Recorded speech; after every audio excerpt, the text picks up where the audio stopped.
Good morning friends.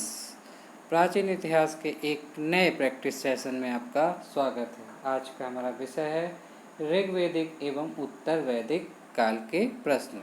तो आइए देखते हैं पहला क्वेश्चन है, वैदिक देवता इंद्र के विषय में निम्नलिखित कथनों में से सही चुनिए और कूट से सही उत्तर दीजिए। तो पहला क्या कथन है, इंद्र झंझावात के देवता थे, इंद्र पापियों को दंड देते थे, नैतिक व्यवस्था के संरक्षक थे और वर्षा के देवता थे। तो यहाँ पे पहला जो है इंद्र के लिए सही है और चौथा इंद्र के लिए सही है, बाकी दूसरा गलत है और तीसरा गलत है। तो इस प्रकार से इसका आंसर हो जाएगा ऑप्शन डी, पहला और चौथा। तो ऑप्शन डी हो जाएगा पहला और चौथा। तो आइए देखते हैं दूसरा क्वेश्चन। सूची 1 और सूची 2 को मिलान करिए और सही उत्तर का चुनाव करिए। तो यहाँ पर देख रहे हैं ऋग्वेद में आपकी हैं प्रार्थना एवं स्रोत, यजुर्वेद में है आपका स्रोत एवं कर्मकांड, सामवेद में है आपका संगीतमय स्रोत और अथर्ववेद में है आपका तंत्र मंत्र एवं वशीकरण। इस प्रकार से ए का चौथा हो जाएगा, बी का दूसरा हो जाएगा, सी का पहला और आपका डी का तीसरा, यानी आपका ऑप्शन सही होगा ऑप्शन ए।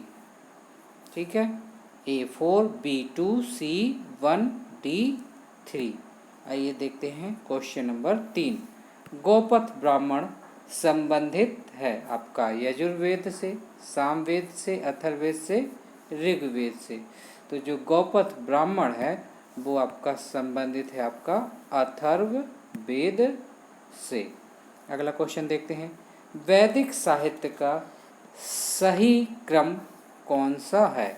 तो जो वैदिक साहित्य का सही क्रम है वो है आपका ऑप्शन ए। सबसे पहले वैदिक साहित्य है, फिर ब्राह्मण, फिर अरण्यक, फिर उपनिषद। तो आपका ऑप्शन सही हो जाएगा ऑप्शन ए, वैदिक साहित्य, उसके बाद ब्राह्मण, उसके बाद अरण्यक और फिर उपनिषद। आइए अगला क्वेश्चन देखते हैं, क्वेश्चन 5। प्राचीन भारत में निशाका से जाने जाते थे स्वर्ण आभूषण, गायें, तांबे के सिक्के, चांदी के सिक्के। तो प्राचीन भारत में निशाका कहा जाता था स्वर्ण आभूषणों को। आइए क्वेश्चन नंबर 6 देखते हैं, आरंभिक वैदिक साहित्य में आपके सर्वाधिक जो वर्णित नदी है वो कौन सी है? आरंभिक वैदिक साहित्य में जो सर्वाधिक वर्णित नदी है उनके लिए ऑप्शन है आपके सिंधु, सुतुद्री, सरस्वती और गंगा। तो इसका आपका ऑप्शन सही हो जाएगा या आंसर सही हो जाएगा सिंधु। सिंधु नदी का वर्णन सर्वाधिक वैदिक साहित्य में है। आइए क्वेश्चन नंबर 7 देखते हैं, 14वीं सदी से ईस्वी पूर्व एक अभिलेख जिसमें वैदिक देवताओं का वर्णन है प्राप्त हुआ एकबटाना से, बोगाजकुई से, बेबीलोन से, बिसोटोन से। तो इसका आपका आंसर सही हो जाएगा बोगाजकुई। आइए देखते हैं क्वेश्चन नंबर 8। क्वेश्चन नंबर 8 कहता है, मनुस्मृति मुख्यतः संबंधित है समाज व्यवस्था से, कानून से, अर्थशास्त्र और राज्यकार पद्धति से। तो ये जो मनुस्मृति है वो आपकी समाज व्यवस्था से संबंधित है। आइए क्वेश्चन नंबर 9 देखते हैं, ऋग्वैदिक काल के प्रारंभ में निम्न में से किसे महत्वपूर्ण मूल्यवान संपत्ति समझा जाता था? तो आपकी भूमि को, गाय को, स्त्रियों को, जल को। तो ऋग्वैदिक काल में गाय को महत्वपूर्ण मूल्यवान संपत्ति समझा जाता था। क्वेश्चन नंबर 10, वैदिक काल में किस जानवर को अघन्य माना गया है? अघन्य यानी जिसे नहीं मारना चाहिए। तो बैल को, भेड़ को, गाय को, हाथी को। तो ऋग्वैदिक काल में वैदिक काल में गाय को जो है अघन्य कहा जाता था या माना गया है। आइए क्वेश्चन नंबर 10 देखते हैं, सत्यमेव जयते किस उपनिषद से लिया गया है? तो ये आप मोस्टली क्वेश्चन सभी लोग जानते हो। सत्यमेव जयते मुंडोपनिषद से लिया गया है। आइए क्वेश्चन नंबर 12 देखते हैं। किस एक उपनिषद में पहली बार निराशावाद के तत्व दिखाई देते हैं? तो आपके लिए ऑप्शन है मैत्रायणी, कौशिकी, बृहदारण्यक और केन। तो आपके इसका आंसर हो जाएगा आपका ये आंसर हो जाएगा मैत्रायणी। मैत्रायणी जो उपनिषद है इसमें आपके निराशावाद के तत्व दिखाई पड़ते हैं। आइए क्वेश्चन नंबर 13 देखते हैं।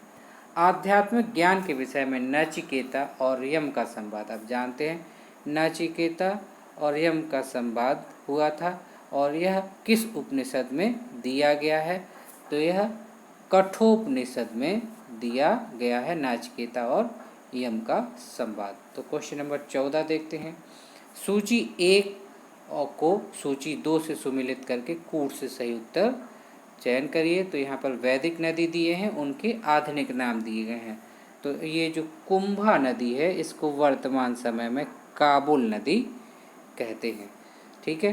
परशुराणी नदी को रावी नदी कहते हैं और आपकी सदानीरा नदी को गंडक नदी कहते हैं और शतुद्री नदी को आपका सतलज नदी वर्तमान में आपका कहा जाता है। तो ऑप्शन हो जाएगा ए का 2, बी का 3, आपका सी का 1 और डी का 4। तो यहाँ पर आपका ऑप्शन हो जाएगा ऑप्शन बी। ऑप्शन बी हो जाएगा आपका ये। ओके। आइए देखते हैं क्वेश्चन नंबर 15। ऋग्वेद में निम्न में से किन नदियों का उल्लेख अफगानिस्तान के साथ आर्यों के संबंध का सूचक है? आपका ऑप्शन है अस्किनी, परुश्रिणी, कुंभा और क्रमु, विपाशा और शतुद्री। तो यहाँ पे अफगानिस्तान के साथ जो आर्यों के संबंध का सूचक है वो है कुंभा और क्रमु नदियाँ। कुंभा नदी को वर्तमान में काबुल नदी कहते हैं। Question number 16। सर्वाधिक ऋग्वेदिक सूक्त समर्पित हैं अग्नि को, इंद्र को, रुद्र को, विष्णु को। तो यहाँ पे जो सर्वाधिक ऋग्वेदिक सूक्त हैं वो समर्पित हैं इंद्र को। इंद्र का जिक्र वहाँ पे 250 बार आया है। आइए क्वेश्चन नंबर 17 देखते हैं।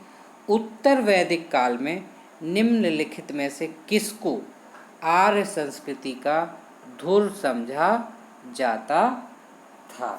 तो आपके ऑप्शन हैं आपके अंग और मगध, कौशल और विदेह, कुरु और पंचाल और मत्स्य और आपका सूरसेन। तो यहाँ पर आपका ऑप्शन हो जाएगा कुरु और पंचाल, ऑप्शन सी, जिसको आर्य संस्कृति का धुर समझा जाता था। Question number 18। निम्नलिखित में से कौन सा एक पदाधिकारी उत्तर वैदिक काल में रत्नियों की सूची में सम्मिलित नहीं था? ग्रामणी, महिषी, स्थपति और सूत। तो इसका आपका आंसर हो जाएगा, आपका आंसर सी हो जाएगा। आंसर सी, स्थपति रत्नियों की सूची में सम्मिलित नहीं था। आइए क्वेश्चन नंबर 19 देखते हैं। वैदिक कर्मकांड में होत्र का संबंध होता है ऋग्वेद से, सामवेद से, यजुर्वेद से, अथर्ववेद में। तो होत्र का जो संबंध था वो ऋग्वेद से है। आइए क्वेश्चन नंबर 20 देखते हैं। आर्य शब्द का शाब्दिक अर्थ है श्रेष्ठ, विद्वान, पुरोहित, योद्धा। तो आर्य शब्द का जो अर्थ है, शाब्दिक अर्थ है, वो है श्रेष्ठ। आइए क्वेश्चन नंबर 21 देखते हैं। अधर्व्यू का अर्थ है धार्मिक मामलों में राजा का सलाहकार, यज्ञ करने वाला पुरोहित, राजा का शिक्षक, यज्ञ के अवसर पर ऋचा पाठ करने वाला पुरोहित। तो आपका ऑप्शन हो जाएगा ऑप्शन बी, यज्ञ करने वाला पुरोहित। आइए आप क्वेश्चन नंबर 22 देखते हैं। सबसे प्राचीन वाद्य यंत्र कौन है? सितार, तबला, सरोज, वीणा। तो यहाँ पर जो सबसे प्राचीन वाद्य यंत्र है इसको हम वीणा के रूप में जानते हैं। आइए क्वेश्चन नंबर 23 देखते हैं। उपनिषद काल के राजा अश्वपति शासक थे, काशी के, कैकेय के, पंचाल के, विदेह के। तो उपनिषद काल के जो राजा अश्वपति थे ये आपके कैकेयी देश के राजा थे। आइए क्वेश्चन नंबर 24 देखते हैं। उस जनजाति का नाम बताइए जो ऋग्वैदिक आर्यों के पंचजन से संबंधित नहीं है। तो ये जो किकट जनजाति है ये आर्यों के पंचजन से संबंधित नहीं है। क्वेश्चन नंबर 25, सर्ग, प्रतिसर्ग, वंश, मनवंतर और वंशानुचरित संकेतक हैं वेदों के, पुराणों के, उपनिषदों के और सूत्रों के। तो ये सब जो है आपके सर्ग, प्रतिसर्ग, वंश, मनवंतर और वंशानुचरित पुराणों के संकेतक हैं। आइए क्वेश्चन नंबर 26 देखते हैं। निम्न में से भारत का प्रथम विधि निर्माता माना जाता है। पाणिनि, मनु, कौटिल्य, कपिल।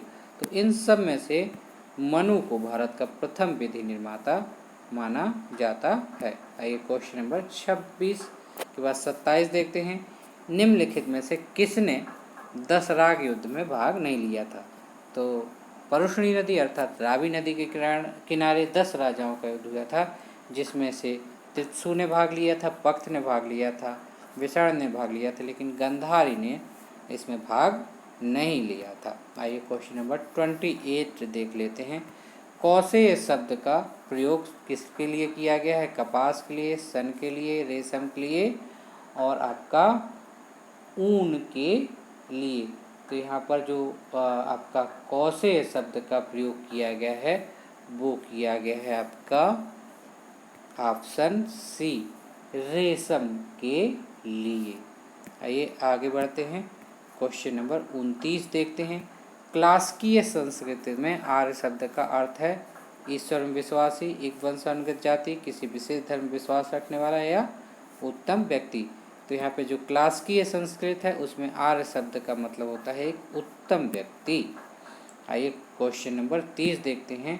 ऋग्वेद है स्रोतों का संकलन, कथाओं का संकलन, शब्दों का संकलन, युद्ध का ग्रंथ। तो यहाँ पर ऋग्वेद में स्रोतों का संकलन है।